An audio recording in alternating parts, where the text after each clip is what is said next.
बिस्मिल्लाहिर्रहमानिर्रहीम। अस्सलामुअलैकुम। मैं हूं Shah Bahram. Welcome to my YouTube channel plant instrumentation. दोस्तों, इस वीडियो में आपको वाइब्रेशन मॉनिटरिंग सिस्टम के बारे में थोरेटिकली और प्रैक्टिकली पिक्चर्स के साथ समझाने की कोशिश करूंगा। Basic principle: the system proximeter probe and extension cable provides an output voltage that is directly proportional to the distance between the probe tip and the observed conductive surface। Vibration पूरी machine या machine के किसी हिस्से part के हिलने को vibration कहते हैं। जब भी कोई मशीन चलती है, एग्जाम्पल के तौर पर स्टीम टरबाइन, गैस कंप्रेसर वगैरह, तो इनमें लाजमन वाइब्रेशन पैदा होती है।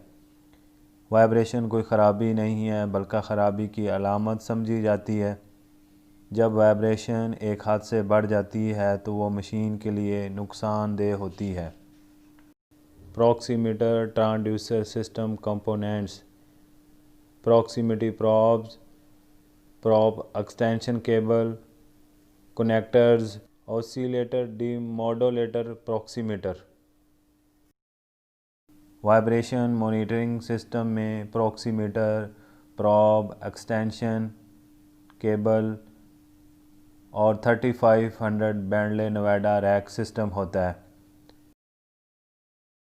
For optimum performance of the machine and to avoid damage, it is necessary to continuously and accurately monitor parameters like radial vibration, axial vibration, speed, key phasor. It helps to diagnose and anticipate machinery problems, imbalance, misalignment, shaft crack, bearing failures. मशीनों में vibration पैदा होने की बहुत सारी वजूहात हैं।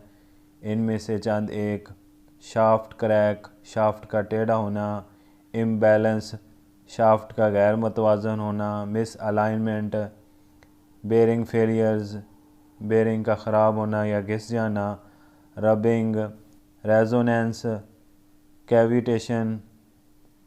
Vibration के units: vibration के यूनिट का दारोमदार इस इंस्ट्रूमेंट पर है जिससे वाइब्रेशन ली जा रही होती है, या दूसरे लफ्ज़ों में किस टाइप का सेंसर इस्तेमाल किया जा रहा है। आमतौर पर वाइब्रेशन का यूनिट फासला है, यानी इतनी दूर तक मशीन की शाफ्ट या मशीन की केसिंग हिल रही है। 1 मिलीमीटर ये यूनिट काफ़ी बड़ा है, और इसका छोटा यूनिट माइक्रोमीटर या माइक्रोन है, जो मिलीमीटर का 1/1000 हिस्सा है। मिल ये इंच का 1/1000 हिस्सा है। Types of proximity transducer: it includes radar, laser, capacitance and eddy current proximity transducer. The method most successfully used for measuring machinery vibration and thrust position monitoring through is the non-contacting eddy current method. Eddy current: इस system से किसी machine की shaft या bearing की vibration note की जाती है। वो मशीन्स जिनकी केसिंग काफ़ी मोटी होती है और इनकी शाफ्ट और बेरिंग की वाइब्रेशन मोटी केसिंग की वजह से बैर कम ज़हर हो रही हो, इन पर एडी करंट प्रॉक्सिमिटी सिस्टम के ट्रांसड्यूसर लगाए जाते हैं। Proximity प्रॉब्स: eddy current transducers work on the proximity theory of operation. A eddy current system consists of a matched component system, a probe and extension cable, and an oscillator demodulator. A high frequency RF signal 2 MHz is generated by the oscillator demodulator, sent through the extension cable and radiated from the probe tip. Eddy current are generated in the surface of the shaft. The oscillator demodulates the signal and provides a modulated DC voltage where the DC portion is directly proportional to gap distance and the AC portion is directly proportional to the vibration. In this way, a eddy current transducers can be used for both radial vibration and distance measurements such as thrust position and shaft position.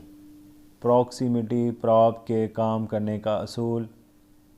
इस probe की coil पर radio frequency 1.5 to 2 megahertz की frequency दी जाती है और probe की tip पर बनी हुई कॉइल एक एंटीना के तौर पर काम करती है। प्रॉब की टिप चारों जानब फ्रीक्वेंसी बखेरती रहती है और ये फ्रीक्वेंसी एडी करंट के तौर पर काम करती है। जब इस फ्रीक्वेंसी की रेंज से मशीन की शाफ्ट दूर हो तो प्रॉब की टिप से खारिज होने वाली फ्रीक्वेंसी जो कि तू रहती है और प्रॉब को फ्रीक्वेंसी मुहैया करने वाला ड्राइवर प्रॉक्सीमीटर ऑसिलेटर में फ्रीक्वेंसी कम होने का कोई सिग्नल नहीं आता है। जैसे ही मशीन की शाफ्ट फ्रीक्वेंसी की रेंज में आती है, ये फ्रीक्वेंसी मशीन की शाफ्ट पर एडी करंट की सूरत में असरअंदाज होती है और ये करंट शाफ्ट में जज़ब अब्ज़ॉर्ब हो जाता है और प्रॉब की टिप पर खारिज होने वाली फ्रीक्वेंसी में कमी आ जाती है और ये कमी प्रॉब को फ्रीक्वेंसी मुहैया करने वाला ड्राइवर महसूस करता है और इस कमी के तनासब से आउटपुट देता है। The eddy currents create a power loss in the radio frequency signal and is measurable at the driver's terminals. Principle of measurement. In operation, the probe is excited at a radio frequency of approximately 1.5 megahertz generated by the oscillator demodulator and transmitted through the extension cable. The excitation produces a magnetic field radiating from the tip of the probe. The radio frequency excitation to the probe is converted to a DC output proportional to its amplitude. When the probe tip is brought closer to a conductive material, eddy currents are induced at the surface of the material, extracting energy from the probe excitation and decreasing its amplitude. Thus, as the distance from the probe tip to a conductive material is varied, a corresponding DC voltage is produced at the output of the oscillator demodulator, which varies in the proportion to the distance between the probe tip and the conducting material. Oscillator demodulator driver. Oscillator driver के ज़रिए probe sensor को frequency दी जाती है। इसको driver भी कहते हैं। इसकी सप्लाई -24 वोल्ट DC होती है। इसमें 3 टर्मिनल होते हैं। -24 वोल्ट DC टर्मिनल, इस टर्मिनल को पैनल रैक से -24 वोल्ट DC सप्लाई दी जाती है। आउटपुट, यह टर्मिनल आउटपुट के लिए इस्तेमाल होता है। कॉमन इस टर्मिनल पर 0 वोल्ट दिए जाते हैं। इन टर्मिनल को मुख्तसर नोट कर लें। इन पर 3 तारें लगती हैं, जिनमें से सप्लाई और कॉमन वाली तारों के ज़रिए ड्राइवर को सप्लाई दी जाती है, जबकि आउटपुट और कॉमन की तारों को मशीन की वाइब्रेशन के लिए इस्तेमाल किया जाता है।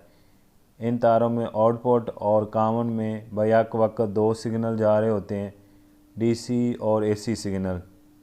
इसमें डीसी सिग्नल गैप वोल्टेज जो कि -10 वोल्ट सेट किए जाते हैं इस्तेमाल होते हैं, और एसी सिग्नल वाइब्रेशन के लिए एसी वर्ड्स जो कि मशीन की शाफ्ट के हिलने वाइब्रेशन को बताते हैं।